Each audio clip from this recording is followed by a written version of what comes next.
Salutare, dragilor! Bun venit la un nou filmuleț! Astăzi o să facem la școală vizionare plăcute! Bună dimineața, copii! Bună dimineața! Astăzi o să facem ora de matematică. Dar, doamna, eu vreau să facem de română! Lasă așa înșerșim, că ora de matematică e mai bună. Doamne! Bine, copii, 10 ori 10, cât fac? Eu, doamna, știu! Bine, Barbie, zi tu. 10 ori 10 egal cu 100, doamna. Bravo, e foarte bine! Ce? Putea oricine să facă asta. Hai, Elsa, nu mai fi așa geloasă. Dar eu trebuie să fiu perfecta clasei. Aoleu! Lasă, Elsa, că oricum oricine e mai bun.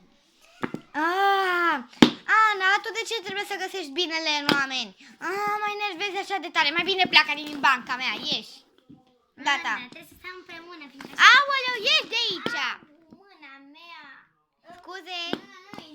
Scuze că te-am călcat. Doare foarte tare, să știi, cu ghetele ale tale. Lasă.